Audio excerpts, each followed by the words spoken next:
There is one thought you repeat every single day. It feels harmless. It feels normal. But this thought is silently destroying your future. It keeps you small. It keeps you stuck. And it keeps you working for dreams that were never yours. Most people never question it. They assume it is reality. But reality is not what you see.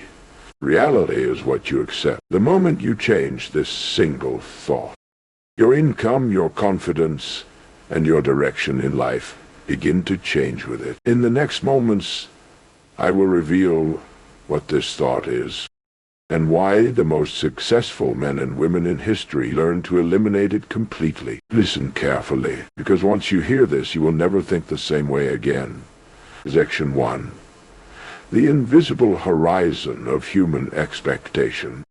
Consider for a moment the vast and largely uncharted territory of your own mind. It is the single most powerful instrument in the known universe, possessing a capacity for creation, problem-solving, and expansion that defies our ability to fully comprehend it. Yet, when we observe the general landscape of human endeavor, we are confronted with a puzzling contradiction. We see a world where the overwhelming majority of individuals live out their days operating at a mere fraction of their true capability. They settle for average results, harbor modest ambitions, and accept limitations that are entirely self-imposed. They live, in essence, within a remarkably small radius of thought. To understand why most people think small, we must first examine the fundamental law that governs all human experience. It is a law as inexorable as gravity, and it dictates that we become what we think about. Our lives are the exact physical manifestation of our habitual thoughts. The circumstances you find yourself in today, the level of success you enjoy, the quality of your relationships, and the scope of your daily experience are all the direct result of the thoughts you have permitted to take root in your mind. Therefore, if a person's life is small, restricted, and uninspired, it is solely because their thinking has been small, restricted, and uninspired. Cause and effect are absolute. But why should this be the case? Why, when handed the keys to a limitless kingdom, do so many choose to remain in the anteroom? The primary reason is that thinking small is the path of least resistance. True, deliberate thought is rigorous work. It requires energy, discipline, and a profound level of self-awareness to consciously direct the mind toward a specific, expansive vision. Most people, quite simply, do not think at all. Instead of generating original, purposeful thought, they merely run mental recordings of their environment. They absorb the opinions, fears, and limitations of the world around them, and mistake this passive absorption for actual thinking. From the time we are very young, we are subjected to the hypnotic rhythm of the majority. We are taught to conform, to blend in, and to avoid drawing undue attention to ourselves. The environment in which most of us are raised operates on a frequency of safety and survival, rather than a frequency of growth and limitless possibility. We look to our left and to our right to see how others are living, and we unconsciously calibrate our own expectations to match the average. Because the vast majority of people are settling for a small existence, conformity naturally breeds small thinking. We adopt an invisible horizon of expectation, never realizing that this horizon is not a physical boundary, but merely the limit of our current mental sight. When you think small, you are essentially adopting a defensive posture toward life. Small thinking is driven by the desire to avoid disappointment, to avoid failure, and to avoid the discomfort of standing apart from the crowd. It is a strategy of aiming low so that you are guaranteed to hit the target. If you expect very little from yourself and from life, you are rarely surprised. But this defensive mechanism carries a terrible cost. In attempting to protect yourself from the sting of temporary defeat, you systematically shut off the valves of your own potential. You place a ceiling over your own growth. Consider the nature of the mind as a plot of incredibly fertile soil. The soil does not care what you plant in it. It possesses no inherent bias. Its only function is to return what is planted. If you plant the seeds of a magnificent oak tree, the soil will yield a magnificent oak. If you plant a tiny, fragile weed, the soil will yield a weed. The mind operates on this exact same principle of absolute indifference. It will produce whatever you consistently plant in it. When you entertain small thoughts, when you focus on your limitations, when you dwell on why something cannot be done, you are planting seeds of smallness. The mind accepts these instructions without question and sets to work making your small expectations a physical reality. People who think small often defend their position by calling themselves realists. They look at their current circumstances, their current bank account, their current social standing, and they believe that these present facts dictate their future possibilities. They allow the outside world to control their internal world. This is the exact opposite of how successful living is achieved. The realist who thinks small fails to understand that current reality is nothing more than the lingering echo of past thoughts. It is a lagging indicator. By allowing present circumstances to dictate future thoughts, the small thinker creates a closed, unbreakable loop of mediocrity. They think small because their life is small, and their life remains small because they continue to think small. To break this cycle, you must recognize that your thoughts are the cause, and your circumstances are the effect. You must understand that thinking big does not require any more mental calories than thinking small. It takes the exact same amount of mental energy to worry about a trivial problem as it does to conceptualize a massive life-altering goal. The difference lies entirely in the direction of your focus. Yet, the gravity of the average is strong. When you begin to expand your thinking, you will immediately notice the friction of the environment. The world does not readily encourage massive ambition. The crowd is comforted by conformity and threatened by exceptionalism. If you declare a large, audacious intention, the small thinkers around you will be quick to offer a chorus of reasons why it cannot be done. They will project their own self-imposed limitations onto you. This is why thinking large requires a considerable degree of intellectual courage. You must be willing to stand alone in your convictions. You must be willing to trust the invisible architecture of your own mind more than the visible evidence of the average world around you. Furthermore, small thinking is characterized by a profound lack of clarity. Most people have no clearly defined goal for their lives. They operate on a day-to-day basis, reacting to the demands of the moment, drifting on the currents of circumstance. When the mind is not given a specific, large, and compelling target, it naturally defaults to the trivial. It occupies itself with the minutiae of daily survival. A mind without a great purpose will inevitably shrink to the size of its immediate problems. You must realize that your mind is an obedient servant, but it requires a master. If you do not consciously command it to expand, it will naturally contract. It is the nature of all uncultivated things to return to a state of wildness and disorder, just as an untended garden will soon be overrun with weeds. An untended mind will soon be overrun with small, fearful, and limiting thought. The responsibility for the cultivation of this mental soil rests entirely with you. No one else can think your thoughts. No one else can set the horizon of your expectations.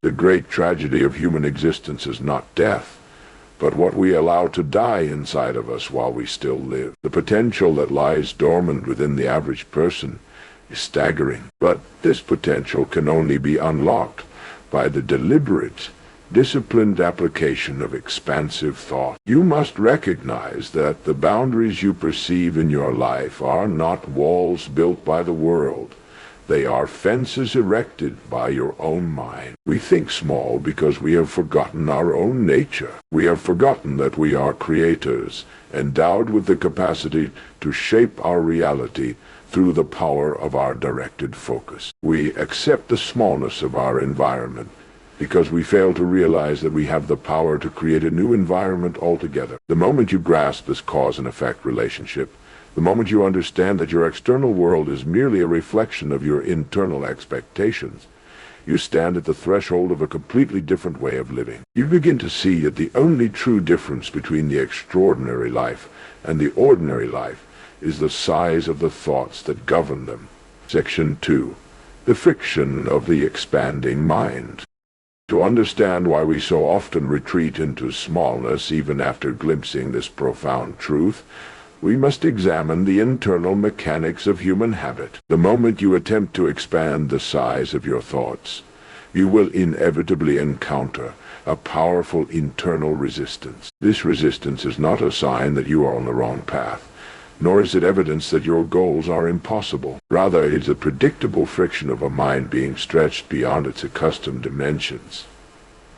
We are, by our very nature, creatures of habit. Our minds are brilliantly designed to seek equilibrium, to establish patterns, and to automate our responses to the world. This is a vital mechanism for basic survival, but it is the mortal enemy of exceptional achievement. When you have spent years, perhaps decades, operating within a confined mental radius, that smallness becomes your established baseline. It becomes comfortable. It is a known quantity. To think big is to step out of the known and into the uncharted territory of possibility. The subconscious mind, which regulates your habits and maintains your psychological equilibrium, perceives this departure from the familiar as a threat. It strongly prefers the certainty of a small, predictable existence over the uncertainty of a large, audacious pursuit.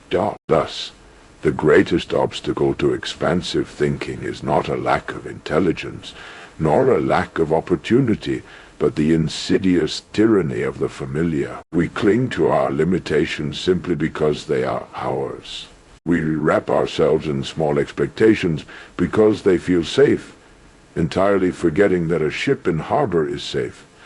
But that is not what ships are built for. Another profound internal obstacle that keeps people thinking small is the paralysis of how. When an individual first entertains a truly magnificent idea or a grand ambition, the logical, analytical portion of the mind immediately demands a blueprint. It asks, how will you accomplish this? Where will the resources come from? What are the exact steps required? Because the grand goal is entirely outside the realm of the person's current experience, they cannot possibly know all the steps in advance. And because they cannot see the entire staircase, they refuse to take the first step. They allow the absence of a complete, guaranteed plan to invalidate the worthiness of the goal itself. This represents a fundamental misunderstanding of how the creative process operates. The formulation of a grand vision is an act of cause. The how is the effect. When you fix your mind on a large, definite purpose, you begin to activate faculties within yourself that you did not know existed. You consciously program your attention to recognize opportunities, people, and circumstances that were previously invisible to you. The path does not reveal itself before you begin to think big. The path reveals itself as a direct consequence of your expansive thinking. To demand the how before you commit to the what is to put the cart before the horse. It guarantees that you will never attempt anything larger than what your current limited resources can guarantee. You must develop the mental discipline to hold a massive vision in your mind without demanding immediate proof of its mechanics. You must trust that the mind, when given a clear and commanding target, will go to work synthesizing the methods required to reach it. This brings us to the core requirement of an extraordinary life: the rigorous discipline of attention. Thinking big is not a fleeting moment of daydreaming. It is not an idle wish cast into the wind on a quiet afternoon. Most people confuse wishing with thinking. A wish is entirely passive. It is a vague desire for something better, unaccompanied by the exertion of mental energy, conviction, or personal responsibility. A wish requires no discipline whatsoever. True thought, however, is an active, sustained, and directed force. To think big means to select a specific, expansive objective and to hold it in the center of your consciousness with unyielding tenacity. It requires you to return your focus to that objective time and time again, especially when the immediate physical circumstances of your life seem to contradict it. This is where the true labor of living resides. The human mind is a remarkably restless instrument. If left to its own devices, it will flutter from one triviality to the next, reacting to the loudest noise, the most immediate crisis, or the latest piece of trivial gossip. To master your life, you must master your attention. You must learn to deliberately place your focus on the grand vision you have chosen, and you must ruthlessly starve the distractions and petty anxieties that vie for your mental energy. As you begin this practice of sustained, expansive thought, you will face the relentless voice of your own internal critic. This voice is the accumulated echo of every past failure, every piece of societal conditioning, and every doubt you have ever internalized. The moment you plant a large vital seed in your mind, this voice will rush in to uproot it. It will present you with perfectly logical, highly rational reasons why your big thinking is foolish, impractical, or arrogant. It will remind you of your past mistakes. It will highlight your present inadequacies. It will tell you to be realistic. Here, you must exercise absolute dominion over the gates of your mind. You are the sole arbiter of what thoughts are permitted to take root in the fertile soil of your consciousness.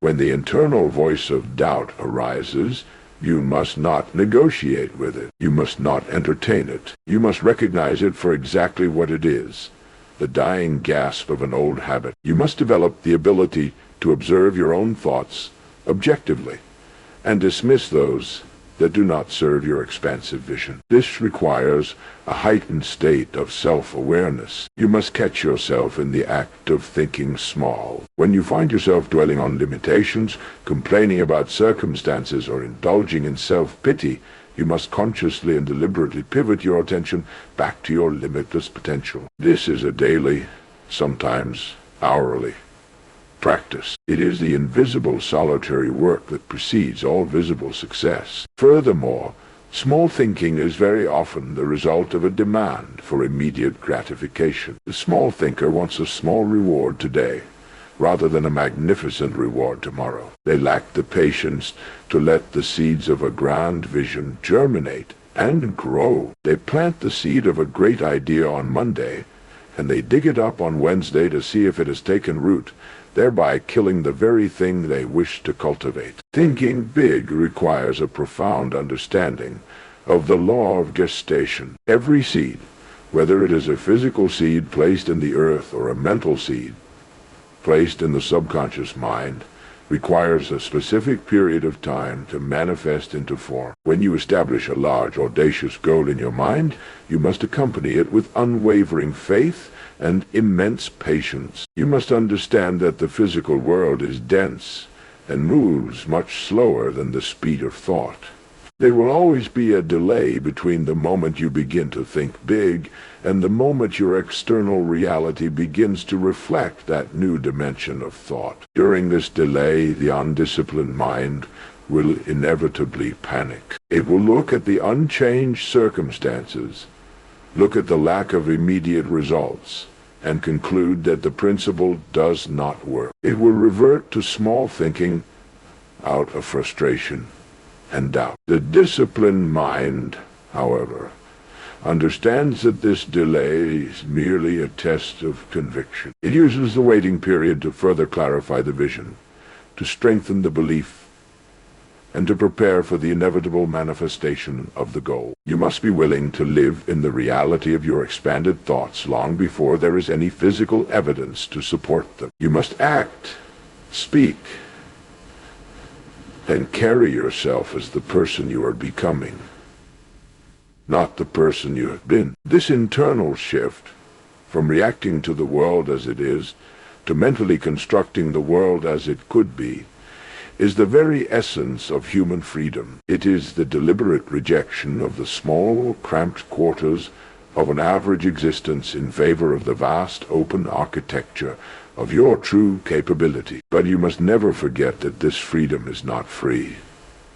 It is purchased entirely with the currency of mental discipline. It demands that you take full and absolute responsibility for the contents of your own consciousness. You can no longer afford the luxury of a negative thought. You can no longer permit yourself to indulge in the comfortable excuses of your past.